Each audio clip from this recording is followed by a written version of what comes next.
Welcome to the Janine Bolon Show, where we share tips from around the globe as we guide practical people with their finances using money tips, increase their incomes through side businesses, and maintain their sanity by staying in their creative zone. Hey, welcome to the show. This is Janine Bolon, and I am so glad that you are tuning in with us today. It is always such a delight to be able to help you folks with your money, to help you with your knowledge base, your mindset, your sanity, and more importantly, your time. And you know that when I bring guests onto the show, I am always focused on what we can do to help you with money, your time, your knowledge, and your sanity. And we bring experts on. And it is so wonderful that we have today with us Laban Ditchburn. And you're going to love this man, the way he talks. You're going to love the fact that he wrote a book and that he is a light in the darkness for hundreds of people. We are lucky. He just got done with a radio program with New York City and Les Brown. So this man is like big name. And I'm like, ooh, well, thanks for joining us here on this wonderful show. Laban, thank you so much. Laban, thank you so much for being here. Janine Bolon, my absolute pleasure. And you will always go down in history as the person that invited me on the very first radio show. So don't ever let anyone ever take that away from you today. Right. Well, no problem. It's like I am not shy when I see a superstar, when I see somebody that is a bolt of lightning in a lot of people's sky. I am not shy about saying, hey, you want to come on my radio show? And I've been blessed that most people go, sure, let me get you my calendar. And so that's great. Well, let's talk about this book. The first thing is Laban was kind enough to have me on his show, and we hit it off so well, and it was a very successful show as we talked about spiritual growth. Now, this is spiritual, not religious. Okay, there is a definite difference of what you need to do for yourself. So if you don't mind, tell us a little bit about what inspired you to write this book. Give us a little bit about your biography, because it's really important. It lays the foundation for why you are so good at being able to help people with their sanity.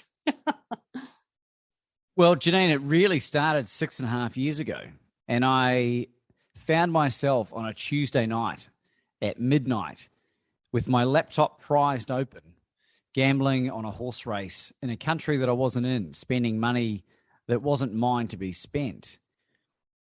And at the age of 35 at the time, I had this epiphanous moment where I was like, hang on a second, this isn't the life I imagined for myself. And I had 3.5 bottles of appropriately priced Pinot Noir coursing its way through my veins at the time. And I spied a number in the bottom left-hand corner of the laptop screen, a number that I had never witnessed before. And I'd been gambling on that website for months and months. And I instinctively called this number, and it was the number for the Gamblers Helpline in Australia, where I was at the time. And this wonderful woman picked up the phone, ring, ring, ring, ring, click. And I'll never know her last name, but I'll just call her Mary Magdalene, because her first name was Mary. And she took me into her heart, and she explained to me in very delicate terms the horrendous amount of suicide that affects problem gamblers, far higher than the other destructive behaviors, the escapism, the drinking and the drugs and the porn and that type of thing. And it scared the pants off me at the time. And this wondrous woman put me in touch with the Gamblers Helpline. And for 18 solid months, I got access to a free gambling psychologist. And in that very first session with Lee, her name was, she spoke to me about my mum, and I broke down into tears. And that started the release and the transformation that has taken place in that time. And I'm very proud to stand before your audience today and to share that I am more than 5.5 years stone cold sober from alcohol, more than 6 years from gambling, and lots longer with the other negative hedonistic behavior as well. And I think that's one of the things that I'm really proud of you about, because we talked about on our show about how, yes, everyone's a superhero, but are you moving forward in that? Are you learning your skill set? Are you learning what is special about you? What is your superpower, if you will? And that's the thing that I like was on your book that you have right on the bold as brass on the cover, bet on you. And it's all about how instead of turning that outwards and betting on your external environment, what are you doing to really work on yourself? And like you said, it was a layering effect. You didn't do it all at once. You chiseled away at it bit by bit. So talk to us a little bit about how did that change your daily activities? So like, how did you knew what you were doing then, you were betting on things on a laptop. But then how did it change your daily activities? What were the things that you did that got you some momentum so that you could then chisel away at the deeper, darker parts of yourself? Yeah, and it's a wonderful question. And what I must stipulate for people listening, my dysfunction was simply being a child of divorce. When I was 3.5, my mum and dad split up. They were ill-equipped to esteem themselves at times, let alone their children. And they, as I came to learn and forgive, they did the best they could with the tools they had available at the time. But for a very, very long time, I was resentful of the behavior that they exhibited towards me and my siblings. And the start of that healing journey really opened my mind up to coping mechanisms developed through traumatic experiences as a child. And I came to try and learn to how to reverse engineer what I had experienced and spin it around to use it as my superpower.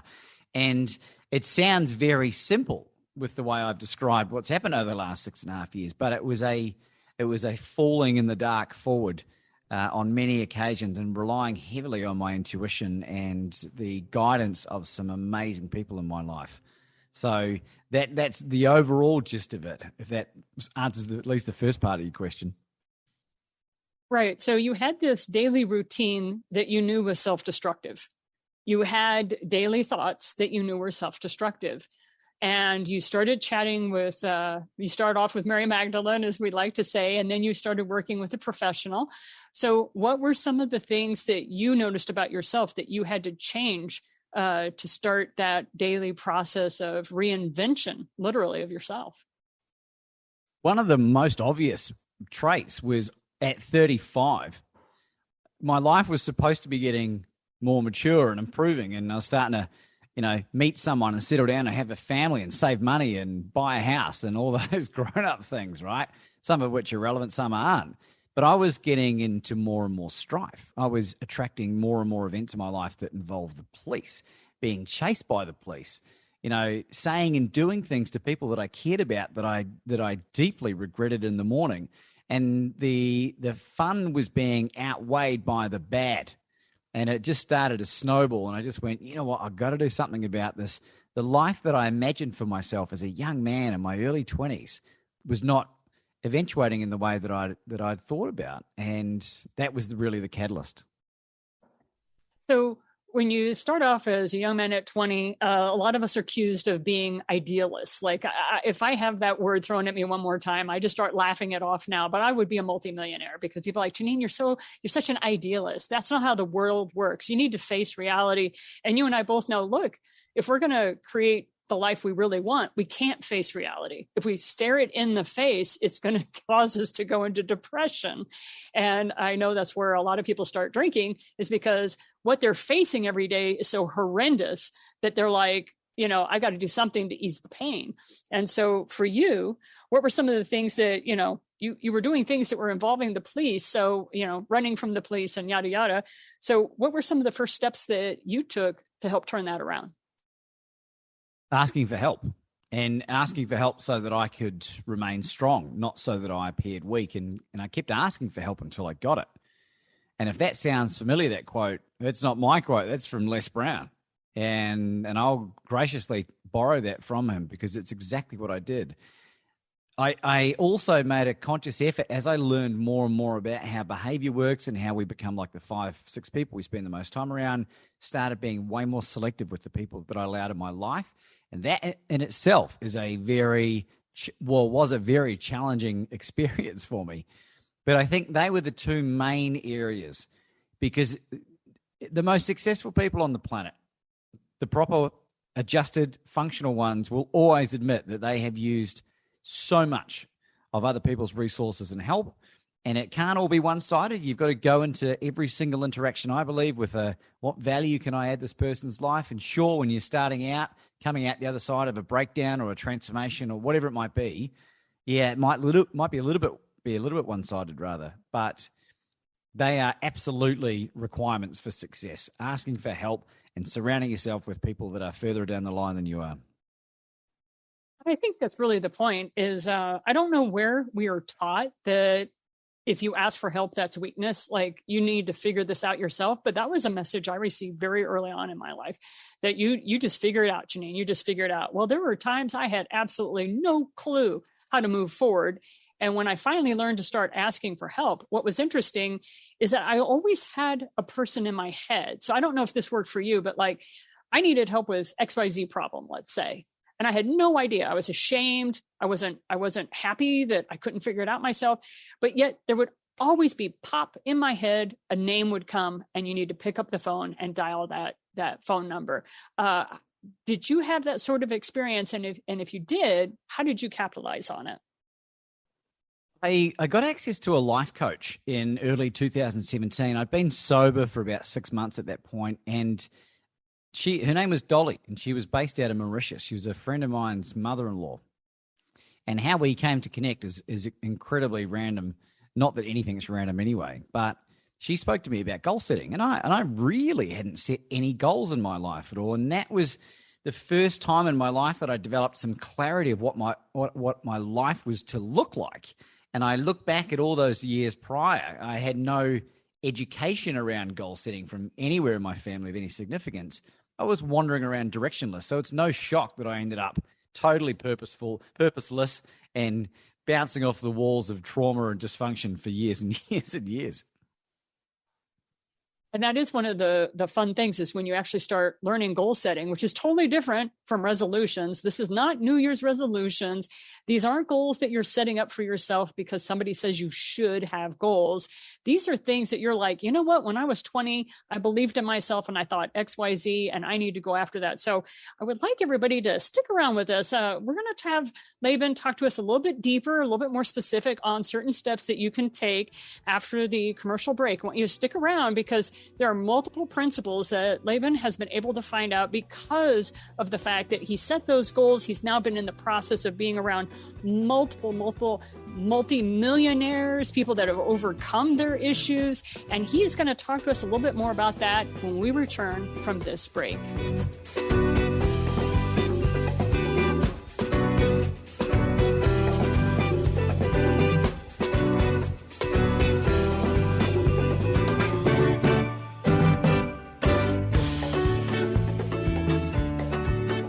Welcome back. This is Janine Bolon, and with me today is Laban Ditchburn, and I just wanted to let you know that this guy is phenomenal. He has overcome so many things that, true, yeah, a lot of people say, well, you know, he made a lot of his own choices and he had to learn to live with them, yada, yada. But the thing that I love about comeback stories is the fact that they're deep down in a dark pit and they managed to find their way out. And so I wanted you to realize and understand that Laban had quite the haul that he had to walk through. He has a fabulous book called Bet on You, where he describes that journey. And so today, what we're going to be describing a little bit is when you're down in the pit, whether you're feeling suicidal, whether you are feeling like your gambling is you're never going to be able to see a positive in your checkbook ever again.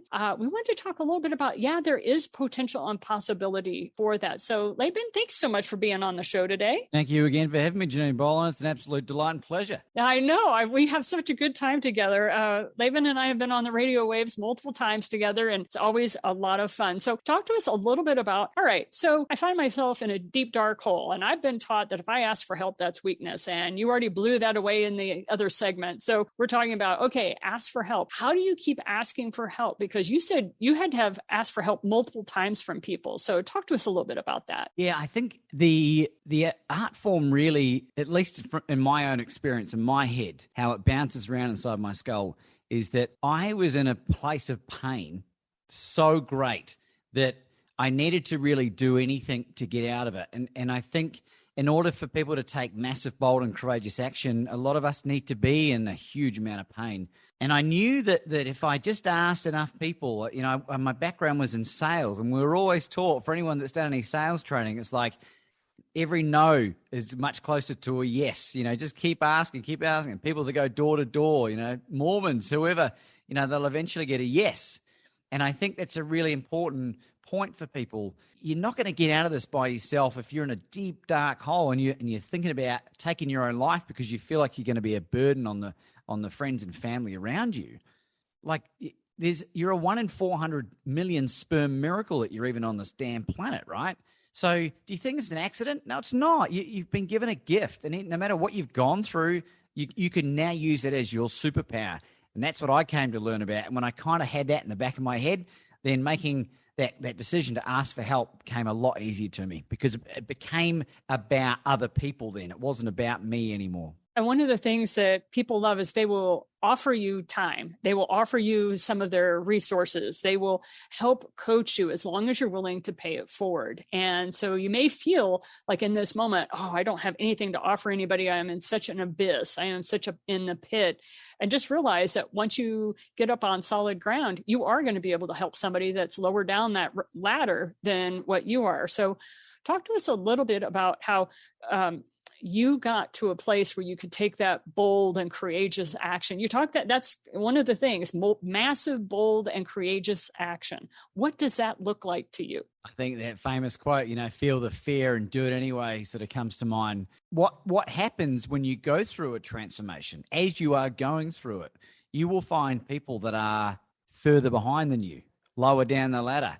And if it's there's a great analogy around that movie Catch Me If You Can with Frank Abagnale, and Leonardo DiCaprio was the main actor in it, for those who've seen it, with Tom Hanks. And it's based on a true story of Frank Abagnale, who impersonated a pilot, amongst other things, but he also impersonated a school teacher when he was 17. And when he was interviewed years later, he taught a whole semester of this class. And they said, Frank, how did you do this? And he just said, I had the book and I just stayed one lesson ahead. I stayed one lesson ahead, and that's what the power of this is, that all you need to do is be one lesson ahead of the person that you're sharing your advice with or your ideas, to help them, and you can change the world. And I just want to let our listeners know that neither Laban or myself are highly trained mental professionals. We are not mental health professionals. We're a couple of people that have been through the school of hard knocks and had to pull ourselves up by our own bootstraps, so to speak. Oh, but we had so many people in our community help us. So take none of this advice at face value. I want you to test it out for yourself. And the other thing is, please make sure that if you're feeling suicidal, please call somebody. Call somebody and just talk to them. You are a valuable person on this planet. And I highly recommend that you get the suicide hotline and you make sure that you enter that into your phone, because there are people on this planet who volunteer to make sure that they talk to you. Why? Because they value you. And you may be like, well, they don't even know me. And that's not the point. The point is they think that you are of value and they don't even know you.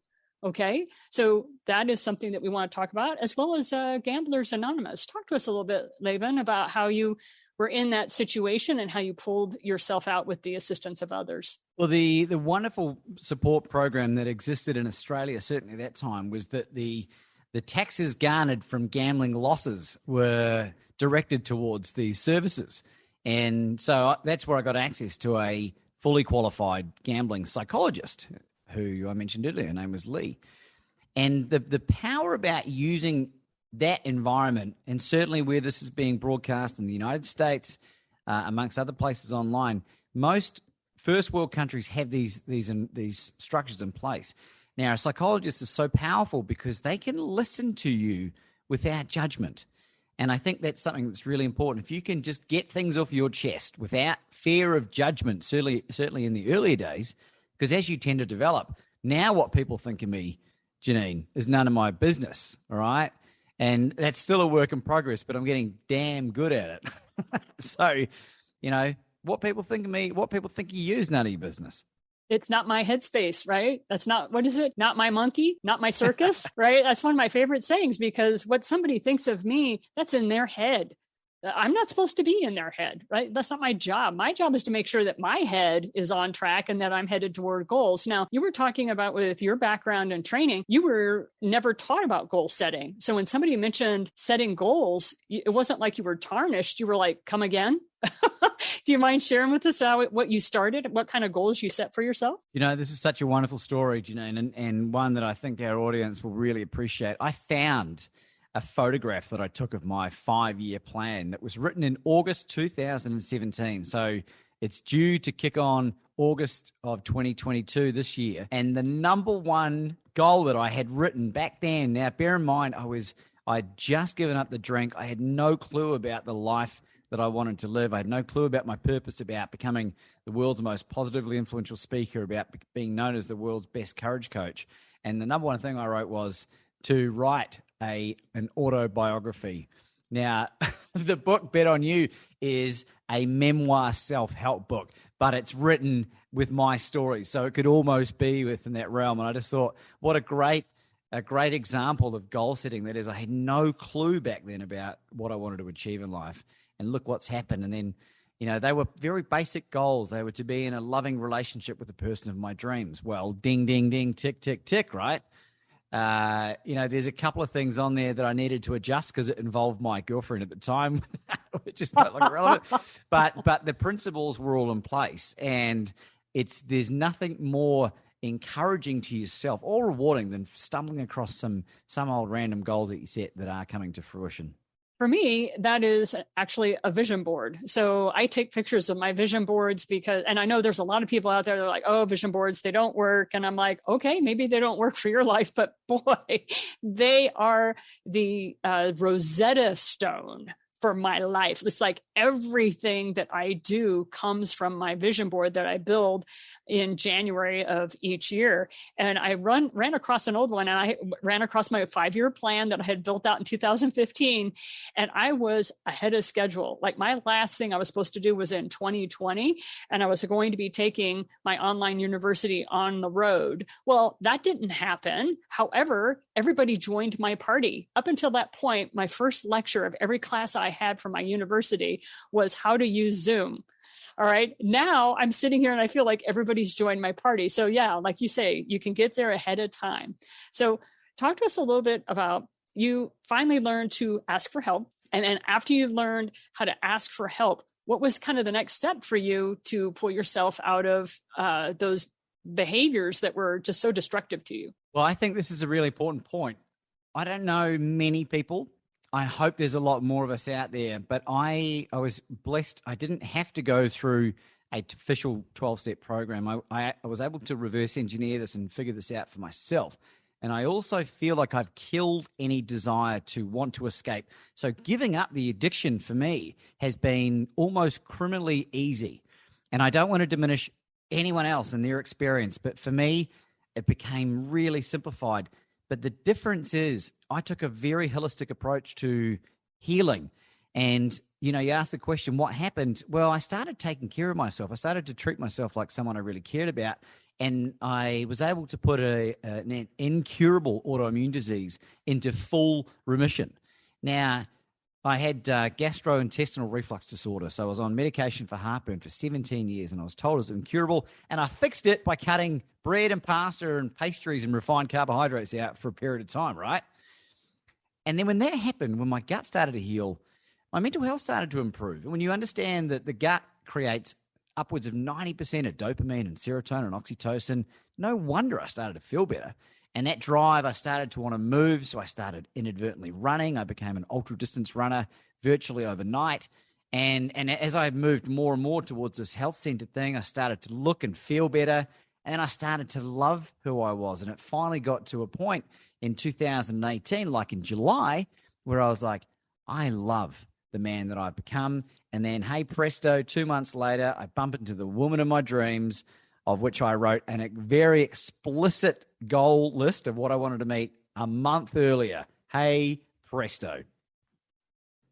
Yeah, there is something to that. Now, a lot of people bash on us and all that, but you and I are very similar in that in order for us to be successful in our life, we have to write it down. We have to put it down either in pictures or words. And I have my list. I have my list of the type of people I want to meet. So tell us a little bit about how you came to that process. What started you writing lists out of, these are the type of people I want to meet. This is what I want to have in my life. Well, let me ask you this question, Janine. Why do you like eating chocolate? It's a calmative. It saves lives. Right. So in addition to that, if it's decent quality, it tastes good, right? Every time you put a piece of chocolate in your mouth, you know that it's going to taste good. Yeah, you're going to get a dopamine reward, but it's at that positive feedback loop. And if on the rare chance you accidentally put 100% cocoa in there and it's bitter as all hell, that's no bueno, right? But what was happening is I was getting that positive feedback loop from the goal setting. And we will have more from Laban after the break as soon as we have this commercial message. See you on the other side. Hey, welcome back. We were in the middle of story with Laban Ditchburn, the author of Bet on You, absolute amazing world-class coach on bold and courageous action. He's known as the world's best courageous coach. We highly recommend that you definitely take a look at his website at labanditchburn.com. So yeah, we were in the middle of the story. Talk to us about chocolate. Talk to us about chocolate. The wonderful feedback loop of eating good quality chocolate is the same as goal setting. When you start writing goals, albeit very, very small to begin with, and they start coming to fruition, you go, oh, hang on a second, this is pretty good. So then you create some slightly more outrageous goals, and then they come to fruition. And then you go, well, hang on, I can create the life of my dreams here. And you start writing ridiculous goals that aren't even ridiculous anymore. And then all of a sudden you're highfalutin with some of the most amazing people on the planet, right? And your sort of head is spinning and you're wondering, how did that even happen? And then you go, oh, that's right, the goal setting. It really is the beginning. And a lot of people, they always crack me up. I help people with debt. So I'm like, I write a lot of books and it's like, ditch your debt on your current income, yada, yada, yada. Okay. So one of the things I find funny though, is they'll immediately say, okay, I want $10 million. And I always go, why? You know, you've got to have a really strong why. Why do you want $10 million? Well, $10 million will buy me. And I'm like, that's what you want. Put that on your vision board. It's, you know, that money is a tool. So if you just throw out some outrageous number like 10 million, 20 million, whatever. It's like, what is your why? So talk to us about what was your why. You were saying you wanted to start treating yourself better. That was what started your why. But what shifted for you after that? Well, at the start of 2019, Anna, my darling fiance, and I had gone through a very challenging period. We'd been together for 3 or 4 months, and Anna got pregnant pretty soon after we met. And the first pregnancy resulted in an ectopic pregnancy that nearly killed her. She hemorrhaged and nearly bled to death. So we came out the other side of that, and I had just made the decision to go out on my own business-wise. And that 2019 was, and I'll use this for effect only, was a complete and utter financial disaster, right? But the blessing was it allowed me to figure out my purpose. And my purpose was simply this: to become known as the world's most positively influential speaker. And when I came to that realization, Janine, it was a really powerful moment for me because it started to give me the why. And it gave me when the why became clear, the how part became a lot easier. And then when I really dialed it down, and this has only happened in late 2021, when I came up with the world's best courage coach.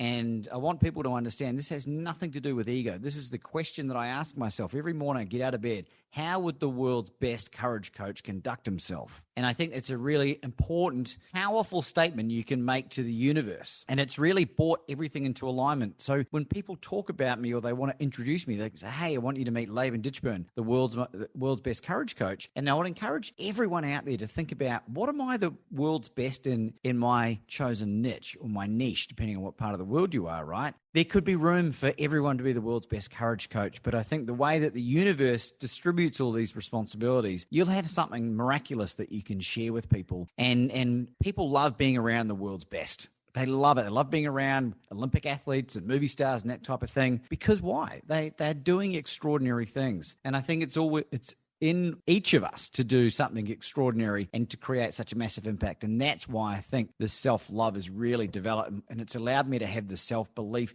the confidence, but fundamentally the humility to action and do this really well. And I think that's one of the things when you call yourself the world's best, whatever, I like to share with people, look, that can be my worldview. I'm not asking anybody else to call me that. I'm just saying this is my internal mechanism that I'm using, that I am the world's best teacher, or I'm the best world's homeschooling mom, or whatever it is that you happen to have for yourself. And so I've never really called myself the world's best anything, but I do know that for myself, there are certain things that I look at and I'm still in awe at how easy it comes to me. And it's difficult for other people. So I teach what comes easily to me so that I can help make the lives of other people just a little bit better. Now, you were talking to me about that when we were in the green room before the show started. We were talking about how you really had this impetus to help others. So talk to us about where that came from. I understand now, and have done for I don't know how long exactly, that it's no longer about me, Janine. It's about my opportunity to impact the world by sharing the knowledge that I've acquired by going through this incredibly challenging period of my life. And I'm 41 years of age. I'm 42 later this year. And I've gone through a lot. And for people that want help, and that's a very important distinction, people must want help. It's really helpful. And it's in the same way that people that have gone through what I want to go through can share knowledge with me. You personally have been so unbelievably supportive and helpful in previous conversations when I've had moments of absolute despair and being totally lost about the direction of my life. And you're able to bring that clarity because guess what? You've been through it all. And so we've got this obligation to share this with the world. And I think learning how to communicate that in an effective way, not diminishing our greatness, is a really important part of this whole journey that we're on. And that's one of the things I love is here you are talking about those moments of despair where you really didn't know what to do next. You and I were able to have a conversation. You got some clarity. And the next thing I know, I'm hearing you're on a show with Les Brown. And I'm like, I got my cheerleading pom-poms and I'm like, go Laban, go, because I want nothing more than for you to get your message out there. And that's true for anybody who happens to be listening. What is it that you have going on in your worldview right now where you have something that you know that you could share with someone else? Trust me, there are people out there who want to hear it. So definitely share with us, Laban. You decided to write a book. You'd never written a book before in your life. So what were some of the steps that you used to get to that place where you could share your message? Yeah. So I never finished high school. In fact, I repeated 1 year and got identical marks in the same curriculum in science and economics. And I think I was smoking a bit of marijuana back in the mid-90s. But I never went to college. I never took a creative writing course. But Les Brown, who, if you haven't heard of him, is regarded as one of the greatest ever living or dead motivational speakers. Powerful, powerful man in his mid-70s now. He came on as a guest to the podcast. I had 10 subscribers. And he inspired me to write this book. And he really gave me the blueprint of this book. So I needed a spark. And when he gave me that spark, I knew spiritually and energetically, fourth, fifth, and sixth dimensionally, that I had an obligation to fulfill this gift that I'd been given. And so I wrote 30,000 words in 6 weeks during the lockdown of 2020 back in Australia and transformed my life in the process. Very cathartic experience. And then I enlisted the services in 2021 of a small publishing company that was able to help me clean it up and get that message so that it was a 10 out of 10 in my head to be received as a 10 out of 10 in the 10 out of 10 of the reader's head as well. And so now you run around the world through podcasts and radio shows, television shows, sharing with people that they too can do things. So what are some of the stumbling blocks? What are some of the speed bumps? Maybe they're not stumbling blocks so much as just what are some of the speed bumps that you can help people over as they get ready to move forward in their life? So this is the fun part of the conversation, I believe at least. My life is a daily miracle. It really is.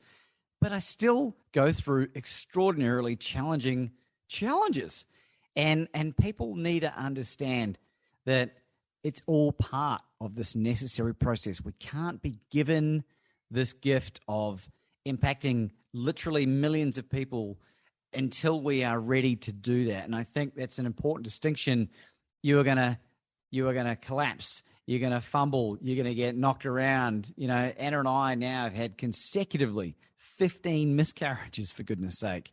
Like, can you imagine? We've been together 3.5 years. Can you imagine what kind of impact that has when my business was growing and we were in the middle of a lockdown, and because I'd been self-employed leading up to the pandemic, I wasn't making any money. So we were destitute. So I've pulled this together on the smell of an oily rag, as they say, and it's forged this ironclad steel resolve, and it's made me even more damn determined to make it work. And that's the fun part. It doesn't seem like it at the time, but my giddy aunt, it's really, really powerful. So embrace the suck, as they say.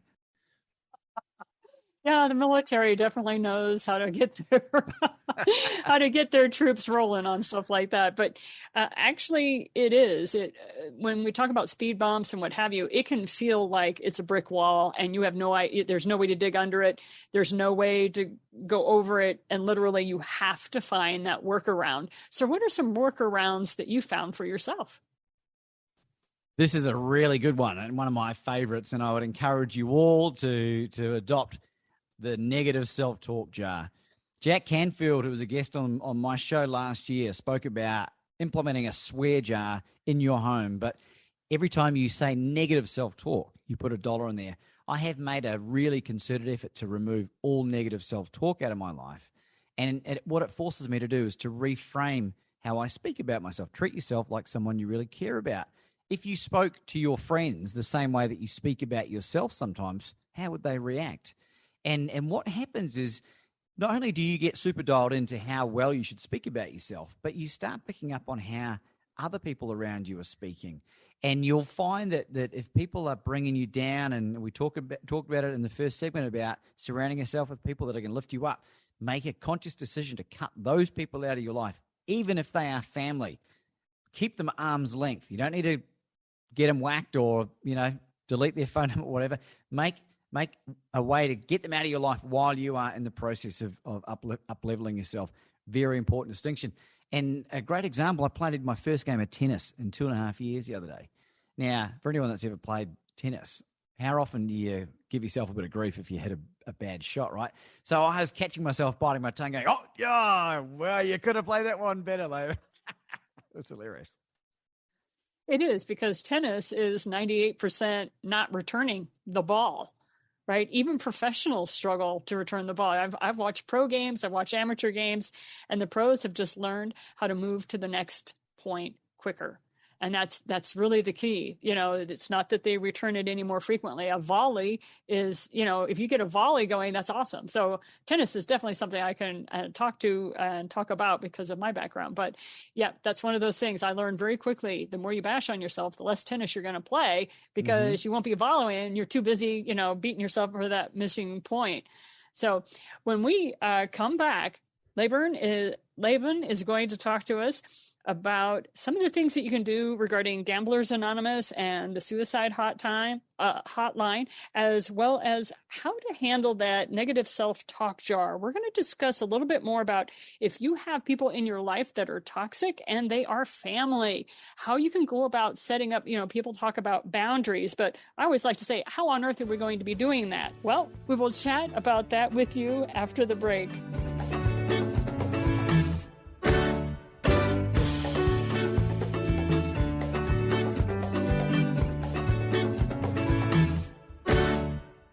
Hey, welcome back to the Janine Bolon Show. I have with me today Laban Ditchburn, author of Bet on You, amazing story of success and recovery that is with us. And we were talking before we came on today, we were describing how negative self-talk is really something that needs to be watched. And we've mentioned it a couple of times. If folks want to write this down, the suicide hotline is 1-800-273-8255. We'll mention it again, 800-273-8255.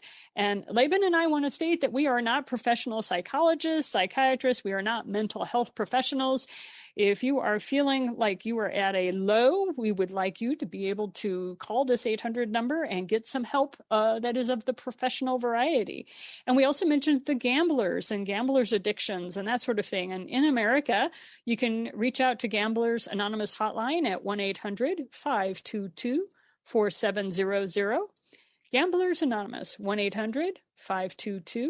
4700. And whatever country you're in, go ahead and look it up and get those numbers put into your phone so that when that negative self-talk tries to beat you up, you have resources to beat it down and get it out of your head. So talk to us a little bit, Laban, if you don't mind, about how you were able to get that self-talk out of your head using that jar. That is a brilliant, brilliant metaphor.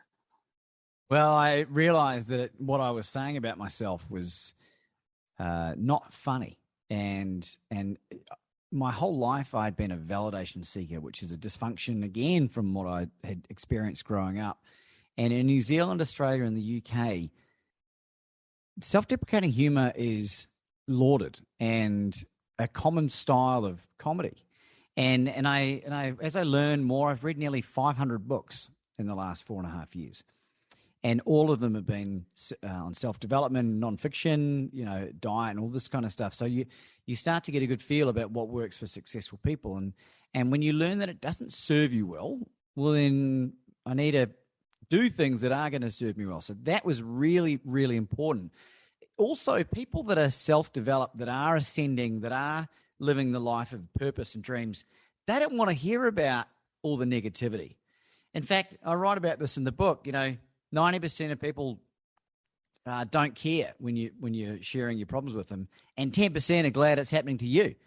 And I think, as humorous as that is, it's pretty funny. But it's real, and people want to be around uplifting, positive people for the majority of the time. I'm not saying that they shouldn't be there to support people that desperately need help, but really important catalyst for success, at least in my own humble opinion. And when it comes to that sort of philosophy, you were talking before the break about how you started to monitor your thoughts and that you were really making sure that you kept your thoughts from beating you up. Talk to us a little bit more about what your method was for that.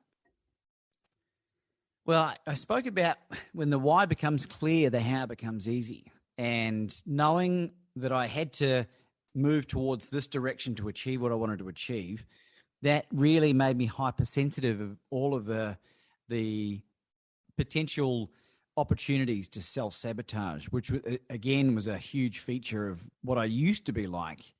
And I think a lot of people identify with self-sabotage.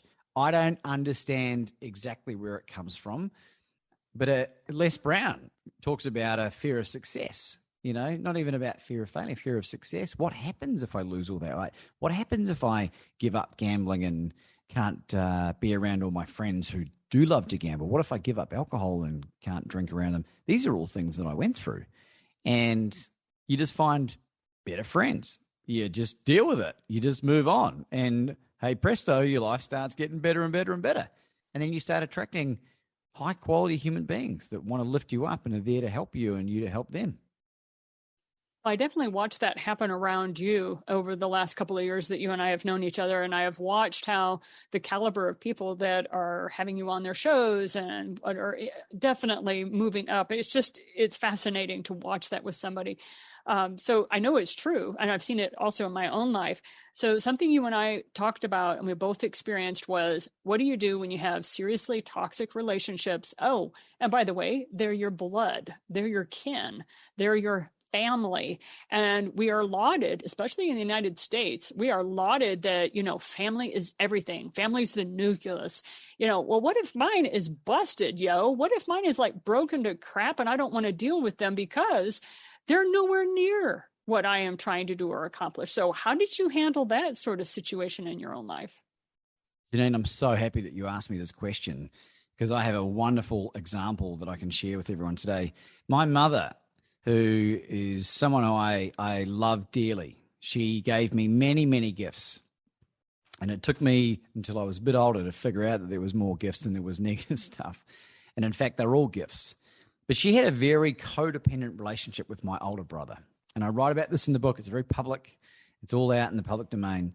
And it got to a point that I realized that I couldn't have my mother in my life because every time we would connect, there was never any focus on, hey, Laban, how are you going? How are you succeeding in life? Congratulations on giving up all the drinking and drugs and gambling and floundering and stuff. It was like, oh, your brother's doing this and he's doing that. And I realized I needed to just cut that out of my life.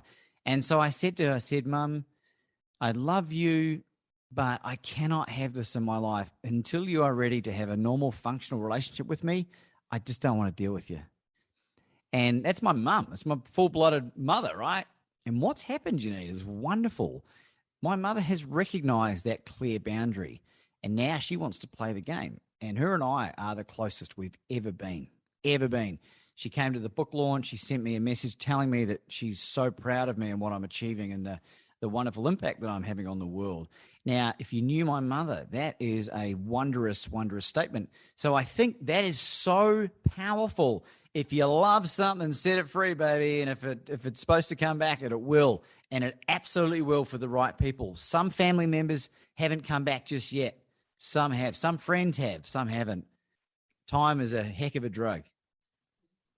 And I also want to share with you my own personal story, which is there are certain family members that never came back. They ended up dying before that transformation could occur. But the thing that was so helpful was I had said my piece. I had asked for forgiveness of either misunderstanding or my own negativity because, I was a work in progress as well.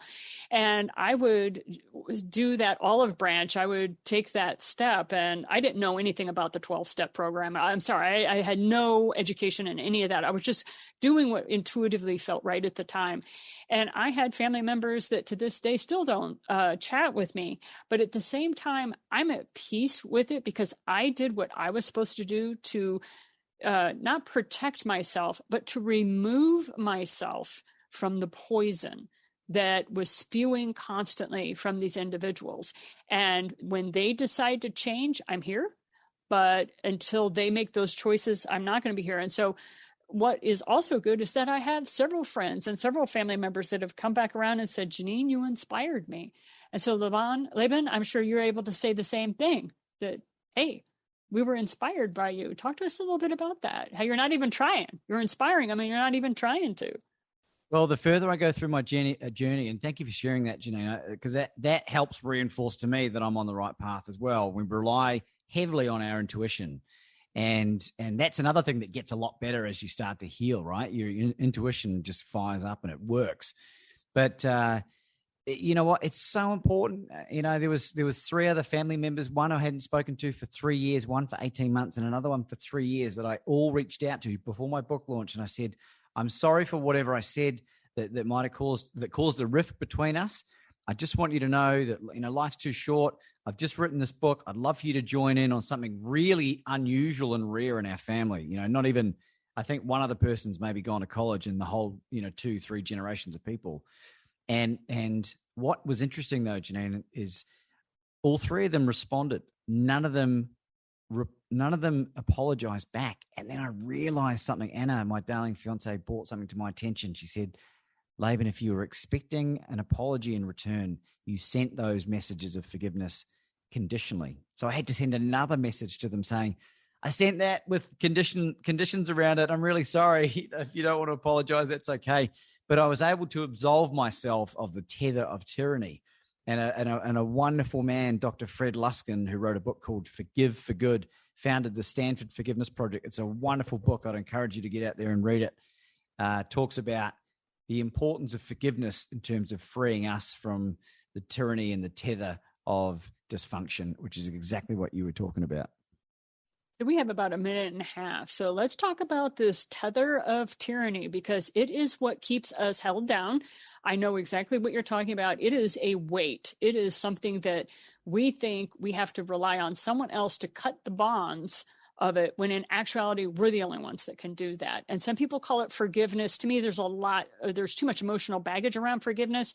So I want to talk about that cord of tyranny, which requires us to be in control of someone else's behavior, and that we will not change unless that behavior happens. So talk to us a little bit about how that worked for you. The beautiful thing about being able to forgive is that you relieve your brain of the tyranny of having to think about those relationships. When you free someone by forgiving them and apologizing, you don't waste any brain power. We need our brains to work for us and to head towards our outlandish goals and our amazing lives. And if you think about it, someone that you're holding a grudge to and whatever they've done to you, right, you will be investing a lot of brain power. Use that brain power for productive, constructive things. Forgive them. Let them go. Don't absolve them of whatever they did. If you've been abused by someone, they're a different thing. But forgiveness is very, very, very powerful, and something that I would highly, highly recommend that people get really good at. And that is Laban Ditchburn. And you can go to his website. It's in the show notes with us, labanditchburn.com. I highly recommend you go and get his book, Bet on You, meaning bet on yourself. You are worth the investment. Thank you so much for your time today, Laban.